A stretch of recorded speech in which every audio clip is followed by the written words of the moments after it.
115, You're Like My Dog, the podcast. It's the birthday episode. Happy birthday, Josh. Jesse got a haircut. I did. For your birthday. What was the actual reason? I needed a haircut. It had been a long time. Where'd you go? I went to Status Barbershop. The Yeah. Fort Street. Yep. You deliver mail there all the time. No, I don't. I No. don't deliver mail there. Nope. Is it on Fort Street? I have no idea. Um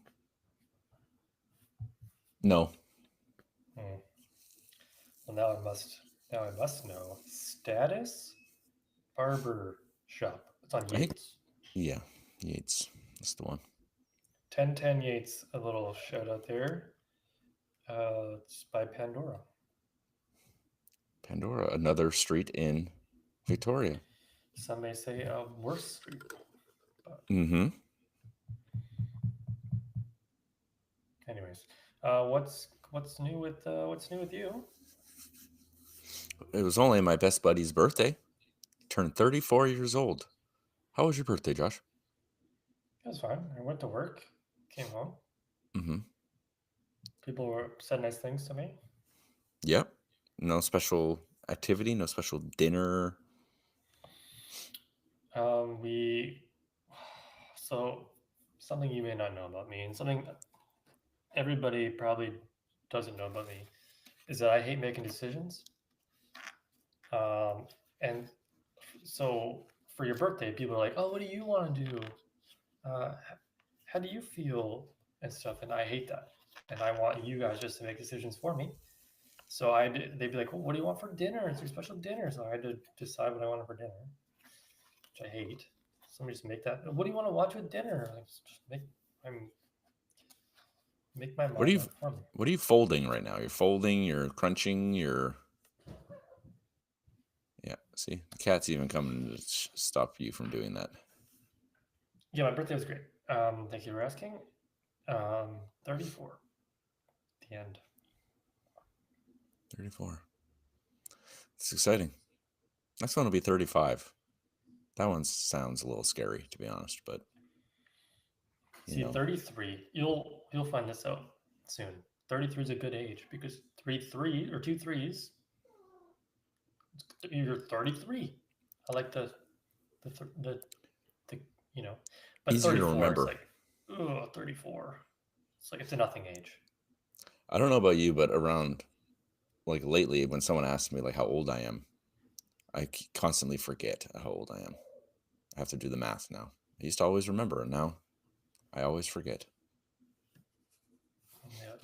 Just comes with age, getting old. It's a reality of life. Yeah, sometimes you have to be like, let me think for a second. What year is it? Yeah, exactly. Cool. Cool, cool, cool. Yeah. And you're good?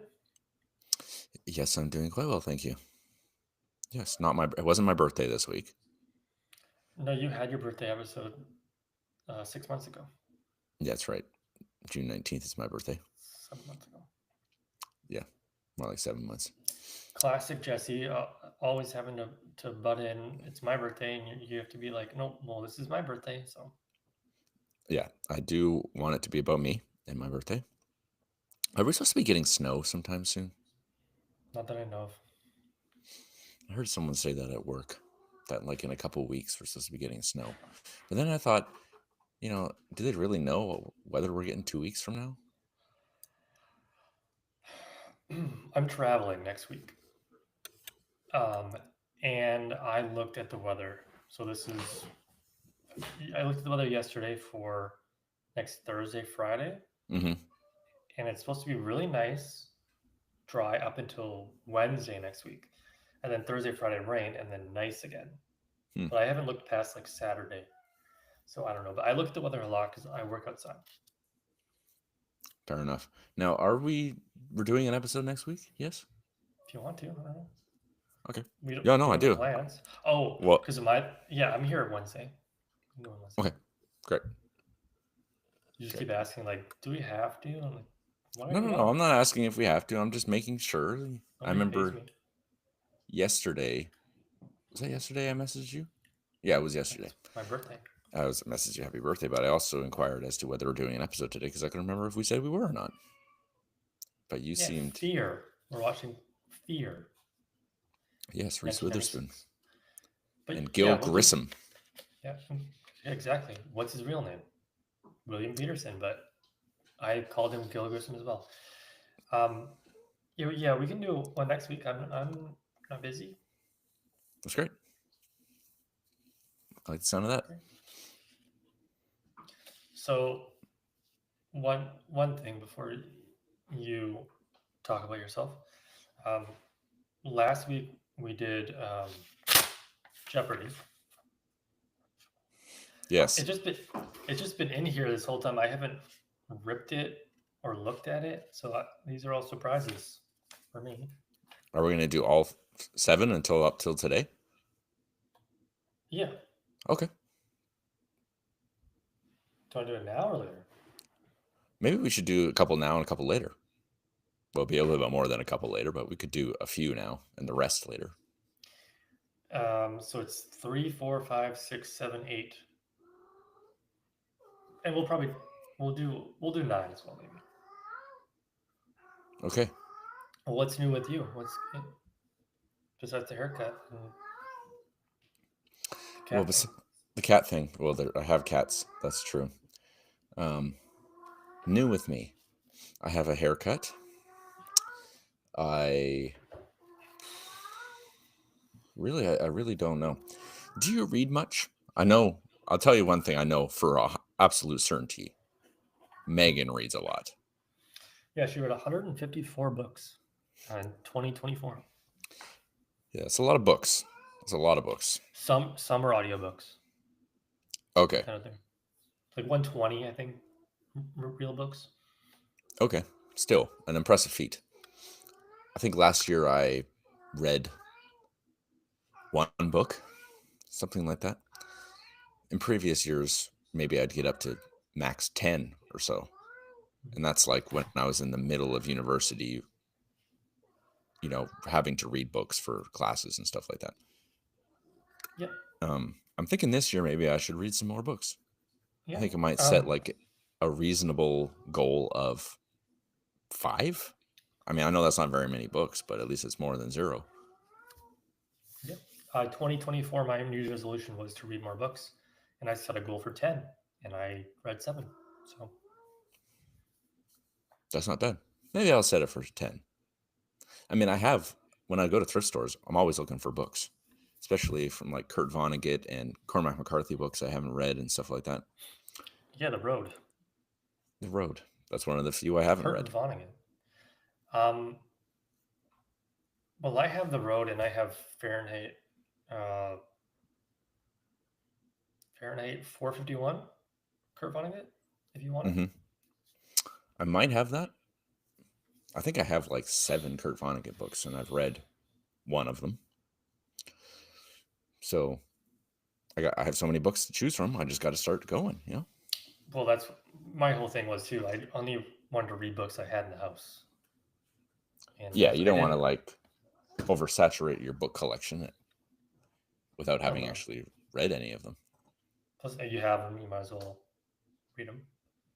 Well, that's just it too. Boy, there's a lot going on over there. Meow. Anyway. Yeah, we can't see it, but you can see it. That's good. I can see everything. I can see everything. You know what I'm talking about? The Reading Rainbow. That's the one. Reading Rainbow. What's your most beloved childhood show? Perhaps the one you watch the most or you feel most nostalgic for?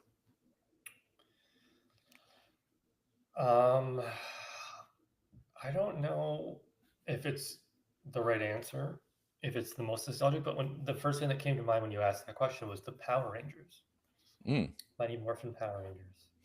Okay. I like that. That's a good answer. I'm sure there's another one, but right now that's the answer.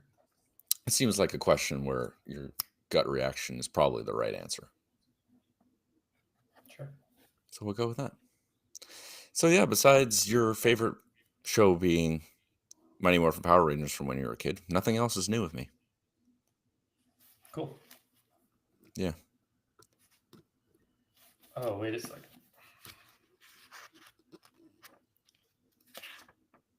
So I don't know how they do this. How they decide the categories for this Jeopardy one. But the last question I asked you about Homer Yeah. last week. Do you remember that one? Yep. That category was ancient Greeks. So for the third and the fourth, they're also ancient Greeks. Mm-hmm. You'll like this one. For the fifth, it's the post office.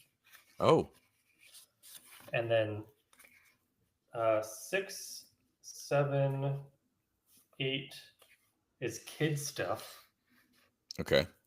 and 9 is the planets.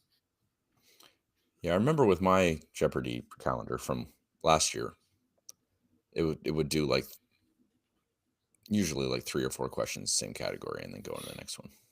Right.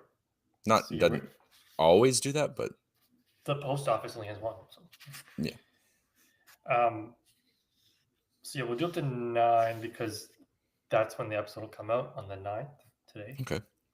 So yeah, so we'll do 3 and then we'll talk about the movie and then we'll do the rest. Okay. That sounds good. Okay. Are you ready? I am ready. So ancient Greek, this is 1200. So it's Okay. it's not like the Homer question. Okay. You won't get it. Okay, awesome. Want to read the surviving works of this philosopher who founded the Lyceum? Lyceum. Lice. You can see him in an Oxford reference book. Want to read the surviving works of this philosopher who founded the Lyceum? You can see him in an Oxford reference book. No idea. He's somebody you've heard of before. So just think of a Greek philosopher. Anyone.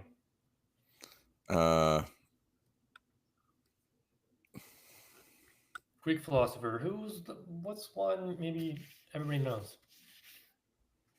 I don't know, man. I don't know Greek philosophy or Greek history or Greek anything. Who is Aristotle? Okay. So this is ancient Greek, the last one. 2000. So it's the hardest one. Great. Legend has it, after an important discovery, he ran the streets naked, yelling "Eureka!" We don't know what the neighbor said. After an important discovery, he ran the streets naked, yelling "Eureka!" You'll never get it.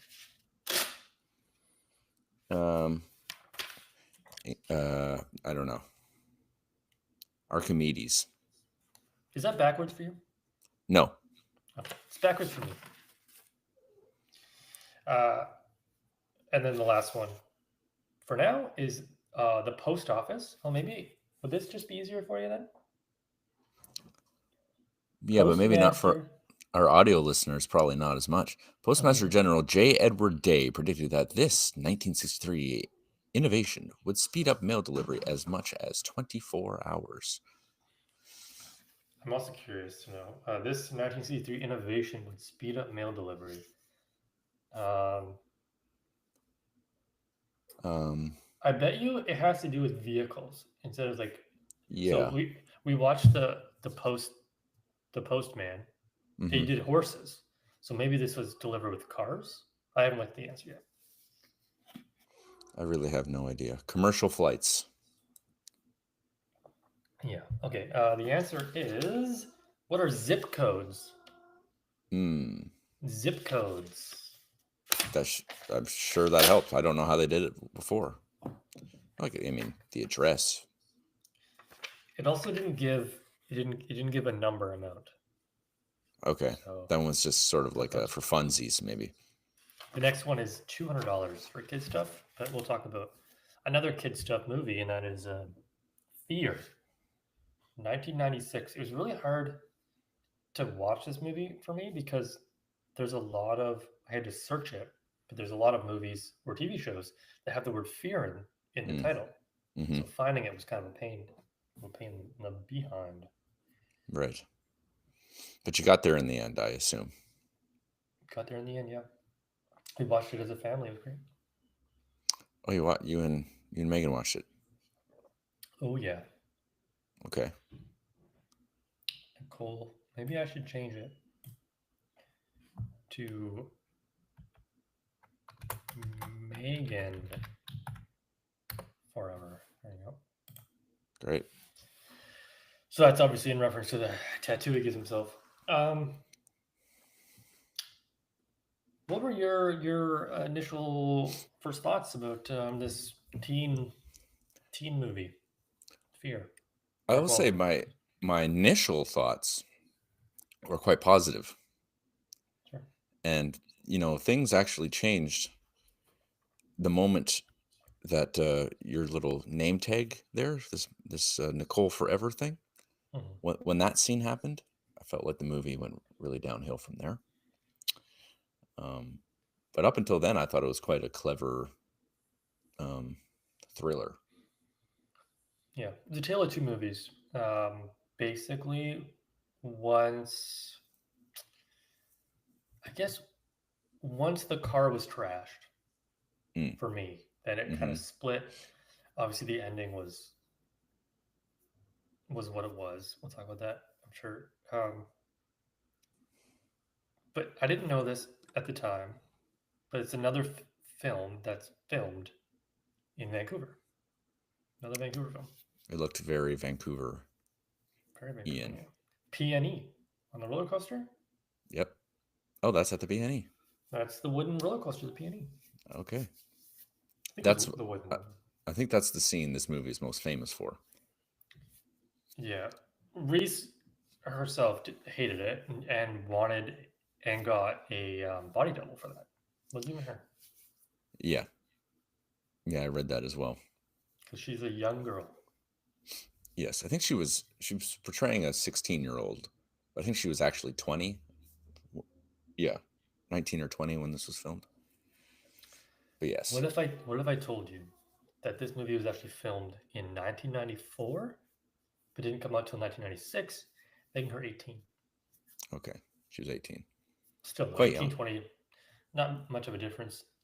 It's not like a 16 to 18 difference.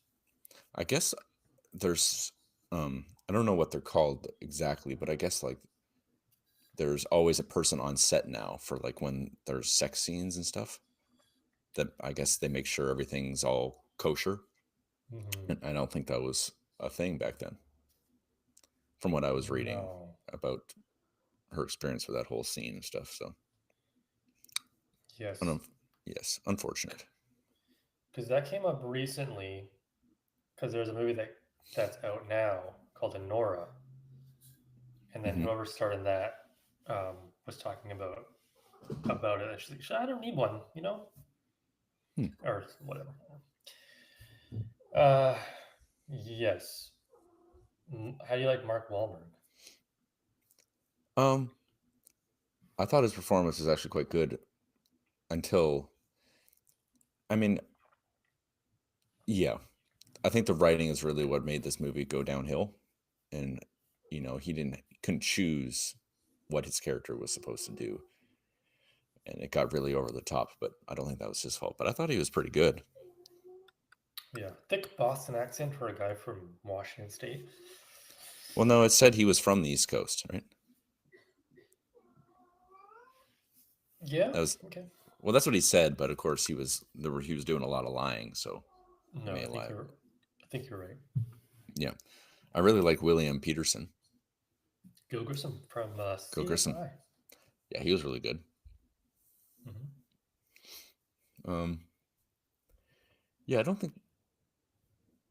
thought the acting was quite solid overall, except for some of the side characters, especially the group that Mark Wahlberg's character was part of. I don't know Yeah. what they were exactly. I don't think really a gang, but kind of maybe gang adjacent or something like that. But Yeah, they could have dug into that a little more. yeah, we don't. we don't really get any of what they're doing what they're doing, you know? Because there was the one comment from the guy when he was just in bed, lying down, um, thinking that he messed up his chance with Reese Witherspoon. That's just something about, oh, when his dad comes back, we're all going to be in trouble or something. Yeah. But And then there was like a scene where some guy walks in and he's like, okay, yeah, he's interested in the dog or something. I'm like, what? Didn't really make much sense. yeah, yeah. Um, It also took me a while to understand, like, the whole family, like, what their relation was to each other. Like, that was her real dad, mhm. and she was seeing Laura, the mom, but then the son was born with. It didn't really make much sense. Well, it was confusing because the first scene was the little boy calling him dad, and him being excited that Yeah, he got called dad. So I thought, which it could be wrong, was that Reese Witherspoon and Gil Grissom, that's they are together, and hmm then Laura and the child are together, like a mixed family. yes, yes. But then it also made it a little confusing when Reese Witherspoon and Mark Wahlberg's character were like first together, like sitting on the car or whatever, and they were talking about their family and stuff. And she's like, "Yeah, I moved here with my mom, and it was just her and I in this big house for a year or something." And I'm like, but then I think she said that she moved to LA with her mom, and then she came back here. But then she was also like, "Yeah," he was like, "Oh, how's your relationship with your dad?" And she's like, "Oh, well, I don't really know him. I just spent most of my life not with him." And I was just like, I don't know, it made it confusing, but didn't feel as though that really added much to the plot of this movie anyway. Mhm. They're just confusing us for no Yes, reason. yes, and I don't think it's because am easily confused. I just think it was confusing. Yeah, I mean, this movie was pretty insane. Some things they did, like just Mark Wahlberg attacking a dude for no reason, and then hitting Reese Witherspoon, Yeah, and then just easily forgiving him. I didn't mean to. yeah, The guy had his. Apparently, in the script, David, the guy who was murdered, his neck broken in the yeah. in the park or in the forest, he Gary, I was thought. written it. Who's David? I don't think there is a David. Is there? Oh, David is Mark Wahlberg's character. Oh, sorry, Gary. Um, he was written in the script as gay. Mm, So him being attacked would have changed the movie if they mm. didn't go like Gary's a character. Yeah, he's the friend, but he didn't. It was it, it was just weird Yeah, him being there because I thought he was gay without them telling us that, right? right. Yeah, But I don't know. But that whole and then he just gets murdered. No big yeah. deal. I felt there was just like a lot of loose ends and things that were in the movie for no reason, and it kind of muddied the water a little and took away from what was for the first half of the movie like a really solid movie. But there was just like these little things that sort of detracted from it. Like there was a scene where Reese Witherspoon, Nicole, she's at the house with her dad and Mark Wahlberg's there, and then their friend Margot's there. Alyssa Milano. Yeah, and then Margot like bends over to grab something, and Reese Witherspoon's dad like checks her out. Yep. But what did that have to do with anything in the plot? Well, I Like, thought the okay, same thing too. okay, he's a bit of a bad guy, or like obviously he shouldn't be doing that. But then I just didn't really see what that added. It's very strange. I thought the same thing as well. I'm like, okay, they're gonna go deeper into that. They're gonna make the dad and her have like this weird relationship, Hmm. but that didn't happen. Nothing came of that at Yeah. all. And I thought the way that they wrote the plot, it just didn't make sense for how little the police seemed to care about what was happening. Like there was just too much extremes going on, and then there was like 3 times that the dad called the police. It was like, "Listen, my he assaulted my daughter in the bathroom. Is there nothing you can do about it?" They're like, "Nah."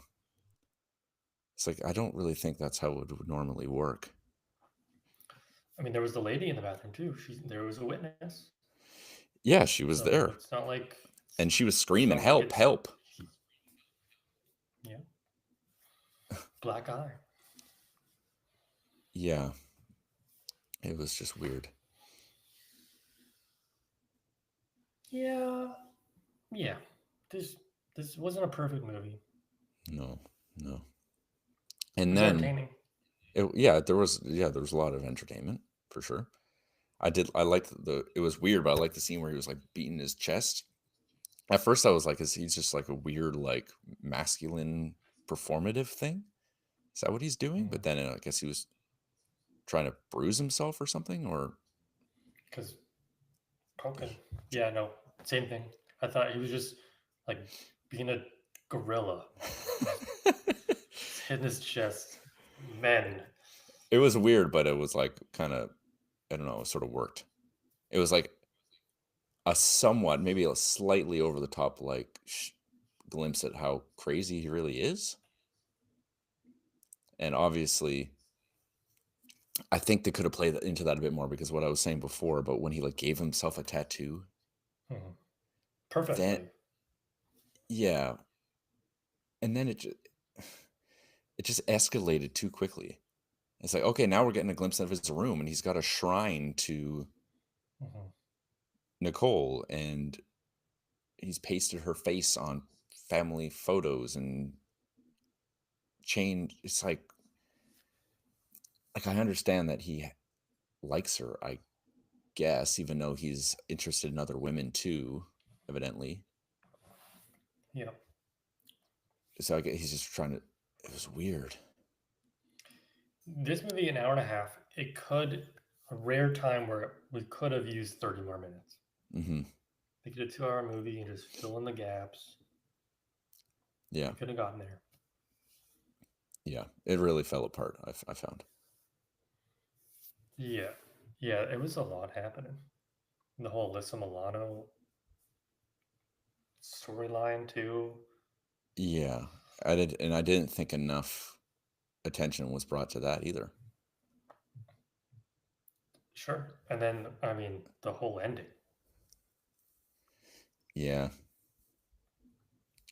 I didn't really like the ending either. I don't think a lot of people did like the ending. Just it just didn't really fit with the whole movie. It's kind of a No. fight scene. He goes through, dies pretty easily.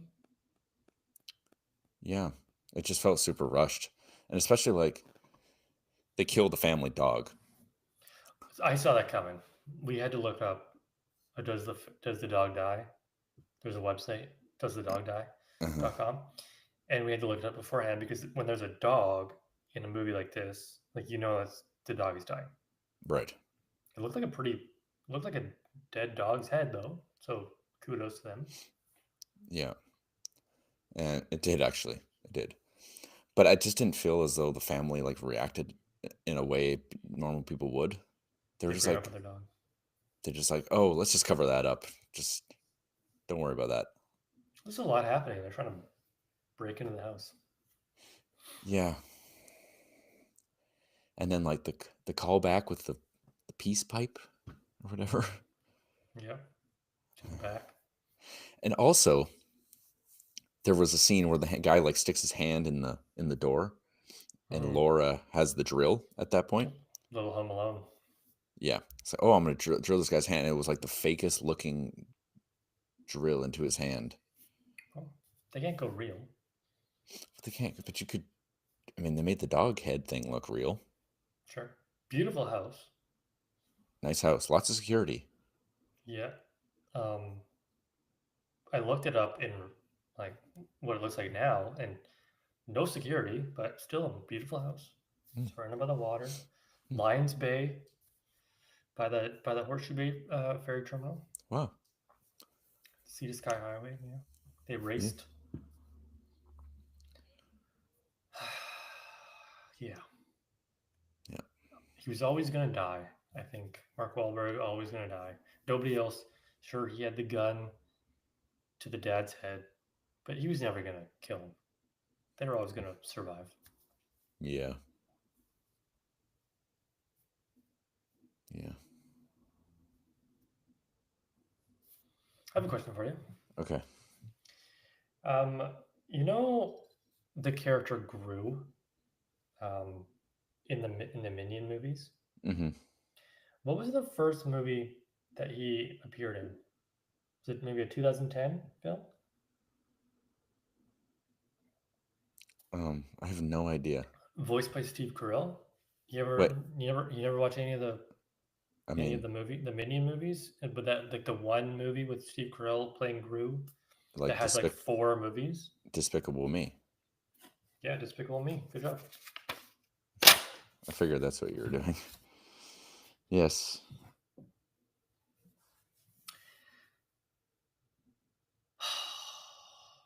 Yeah, but I mean, great movie to talk about.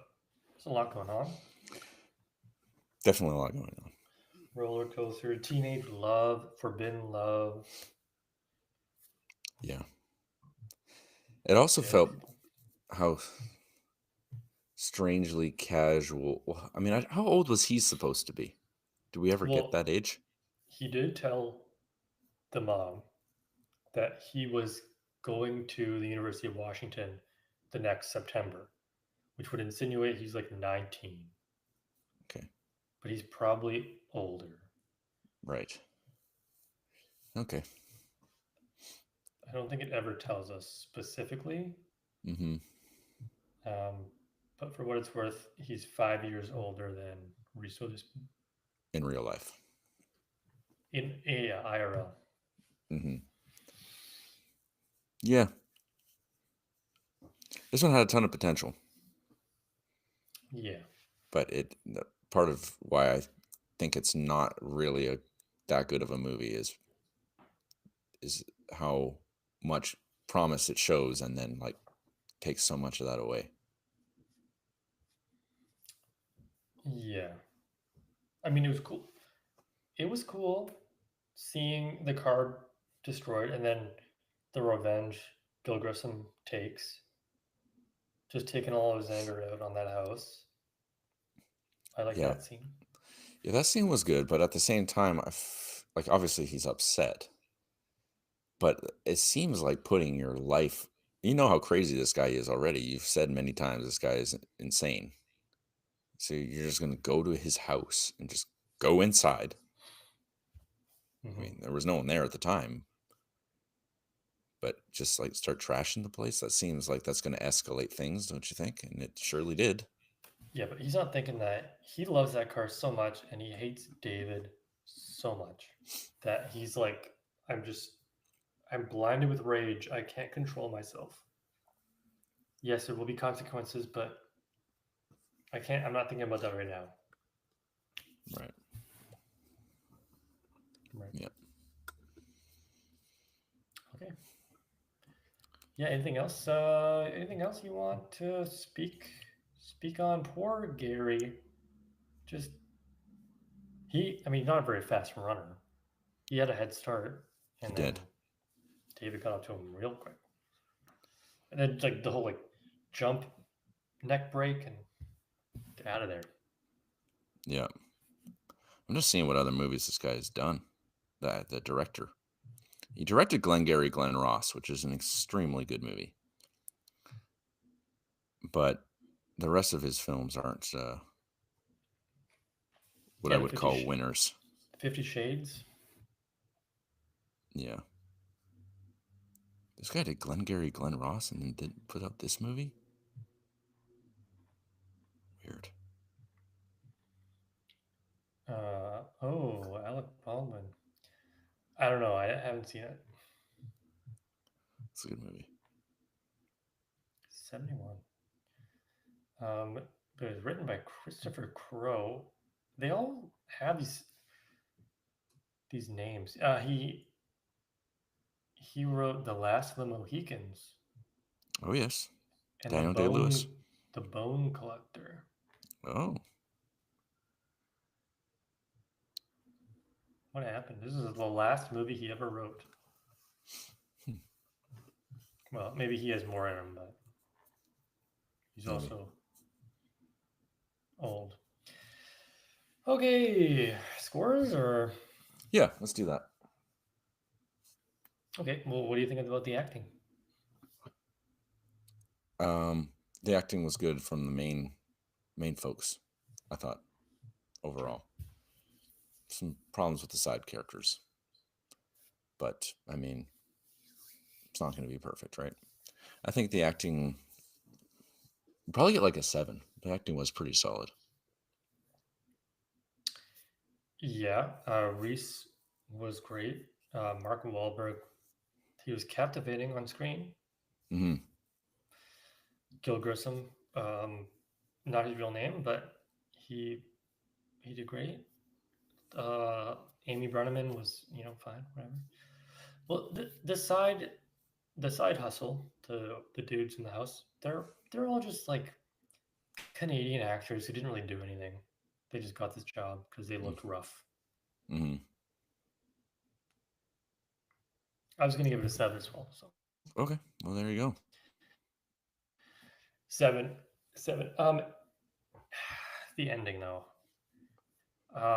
I would say the ending was interesting, and I mean, who doesn't love a good fight scene with like everything on the line? But it didn't really help the story. It kind of made the last hour and 15 minutes mean nothing. They were just gonna fisticuff it to the end. So I'm gonna give it a 4. 4 to 10, a bit rough, but No, I don't think you're wrong in saying so. It was like a weird, like, sure, there was a lot of action and they were fighting, but it felt low stakes because I felt like I knew what was going to happen, and what I thought was going to happen was pretty much exactly what happened. through the window. Yeah, just kind of, he's dead and everyone's happy, and it just wasn't that creative and well thought out, and felt kind of rushed. The whole movie felt a little bit rushed. Everything was happening too quickly. So yeah, I think I'll agree with you on this one too. A 4. How do you feel about the movie overall? Score to 10. I think, I mean, it had some good moments, but a lot of bad moments. I thought and I think they just average out. So we'll give it a 5 out of 10. Okay. I found the movie entertaining. There were some things wrong with it, but I liked my hour and 38 minutes. So I'm going to give it a 6.5 out of 10. Okay. 6.5. Best movie of the year. This is technically not, but this is my cue to remember what the name of my next movie is. Nosferatu. I got it. Oh, this has terrible reviews. So that was well, of course. I mean, Fear had 40-something% on Rotten Tomatoes, and the IMDb score wasn't very good either. But Fear, 1996, we did it. Okay. Yes. Oh, great. All right. Do you want to? And the next movie? Yeah. The next movie we're doing is a comedy. Okay. Right. It's got Jennifer Coolidge in it. She's hot right now. It's also got a little guy named Jermaine Clement of Flight of the Conchords. We're watching a movie called Gentlemen Broncos. Right. Gentlemen Broncos. Never heard of it, but I will tell you, this isn't our first Jermaine Clement movie. Nope. Eagle versus Shark did work out pretty well for us, but I don't have the same hope for the Gentleman Bronco. This one also has Sam Rockwell. He was in Moon. He liked that one. Yeah, he was in Moon. This one also has Mike White in it, who is the creator of White Lotus, and he also wrote the School of Rock. There you go. Yeah, that's right. He's And Ned Nacho Libre. Schneebly, right? Directed by Jared Hess, who did Napoleon Dynamite, pretty solid movie. Nacho Libre, one of the best comedies of all time. Yeah, Gentleman Broncos. I think Yeah, well, look at him. Look it's at got that hair. potential. It's got potential.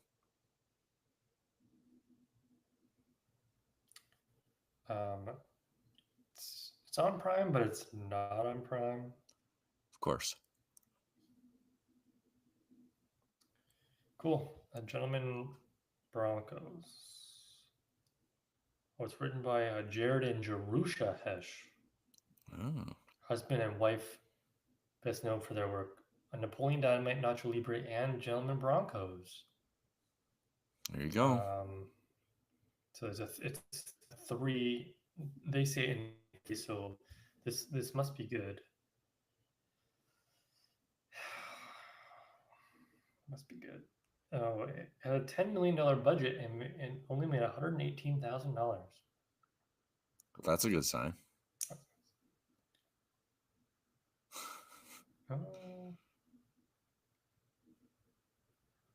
Isn't it? Yeah. Yeah, it should be interesting. It's either going to be real good or real bad. So that's exciting. Gentlemen Broncos. Wonderful. Okay, are you ready? Yep. What are you looking up? I was just looking at actors, writers of Gentlemen Broncos. Well, so you named Napoleon Dynamite and Nacho Libre, which are two pretty iconic for the 2000s. This question has to do with another pretty iconic thing. Okay. So it's other kid stuff again. This is from Tuesday, January the 7th, my birthday. Are you ready? I am so ready. This Danish maker of interlocking toy bricks produces more tires annually than Goodyear. Lego. Danish maker of interlocking toy bricks. What is Lego? Correct. $600 to you. It was an easy, very, very easy one. This one's kid stuff for $1,000. Okay. This one might not be that easy. Paul O. Zielinski won a Caldecott medal for his retelling of this grim fairy tale that puts follicles at the forefront. Grim fairy tale that puts follicles at the forefront.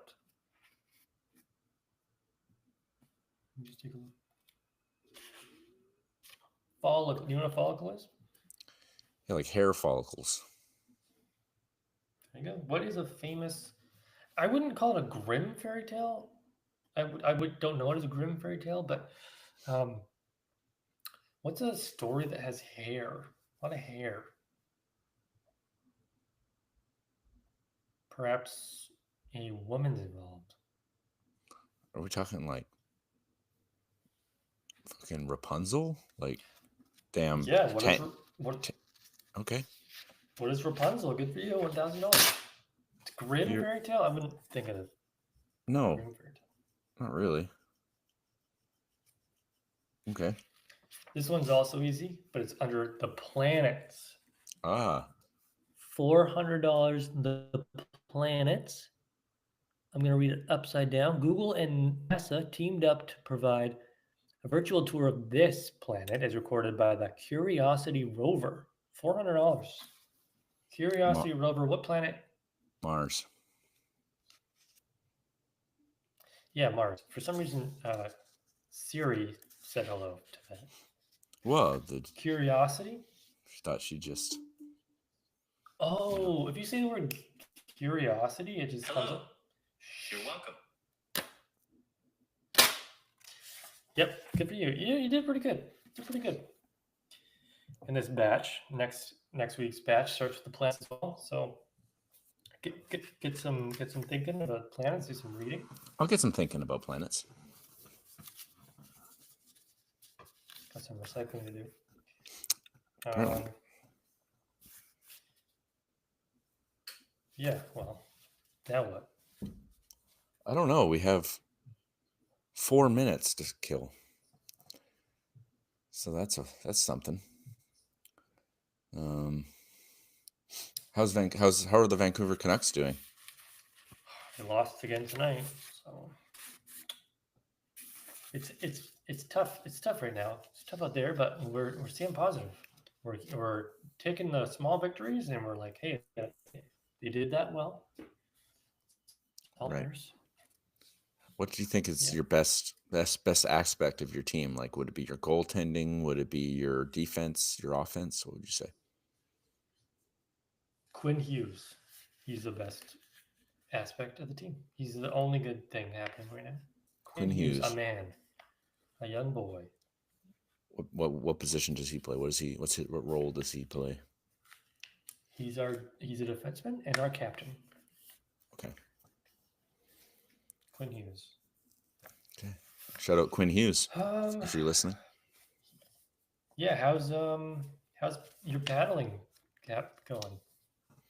You got to put that good? paper down. Put the paper down. How's your paddling doing? The paddling is good. I went paddling on Saturday and Sunday. Got a race coming up in Burnaby, first week end of February. Mm-hmm. It's called Icebreaker. Typically Burnaby. That's right. Known for their lakes. Is this a lake race? It is. At Lotus Paddling Club. It's a pretty fun one. Good to see some of my friends from Seattle who usually come up for that one. Should be a good time. But besides that, that's about it. Yeah. That's good. So it's 48 minutes into our podcast, and we are also streaming live on Twitch. We just got a Twitch comment, Twitch chat. Can I read it to you? Yes, please. No, you go ahead. So this is from somebody named Subjective Magnitude. Okay. Subjective Magnitude. And they say, cheap viewers on streamboo.com. Remove the space. And then they at O2LRYOUY. Cheap viewers on streamboo.com. Remove the space. So something to think about. We can get cheap viewers on streamboo.com. Thanks, Subjective Magnitude. Thank you very much. Is that Mackenzie? Yeah, that's Mackenzie. Yeah, she likes to just sneak in little scam links to get more viewers for our stream. So I didn't think about it. It's cheap viewers. It's not free viewers. You have to pay for it. Yeah. Sure do. What are they trying to say? Like we don't have a lot of viewers or something that we need? No, we clearly don't have enough viewers. No. But they found us somehow, so that's exciting. Thank you for tuning in, Subjective Magnitude. I hope maybe we can add them. Yeah, at them. Say beep, beep, boop, boop, beep, boop. Something they'll understand. Bro. We'll check it out. You should say remove the space. Yes. You should say, like, if you give us $5, we'll check it out and then buy some. If you give us $5, perfect. We will check them out. Okay, Jesse, well, that's it for us. That's it. We've hit our quota. Yeah, thank you, Subjective Magnitude, for giving us stuff to talk about the last 5 minutes. Thank you. Gentleman Bronco. Oh, God. What are you oh-godding for? Don't be What? so pessimistic. Well, here's the thing. For the next few weeks, I work at 8 a.m. And normally, I watch my movies in the morning over 2 days, Monday and Tuesday, maybe Wednesday, depending on how long the movie is, before work, between 8 and 9 before work. And I can't because I work so early. So now I got to find a space. And this isn't going to be a movie that Megan wants to watch. So I have to figure out how to watch the movie. But I will. I'll get it done. That's what's going through my head. That's all. Okay, well, I'm sorry to have inconvenienced you. Would you like me to pick something else? No. Comedy. I gotta. Whatever we watch next week won't be a comedy. Don't worry. Nothing funny about the next one. Okay, Jesse, thank you so much. And thank you so much for listening, everybody. If you got this far, your brother would know the podcast, episode 115, Fear. Josh and Jesse, over and out. Thank you very much. Over and out. Over and out, as they say.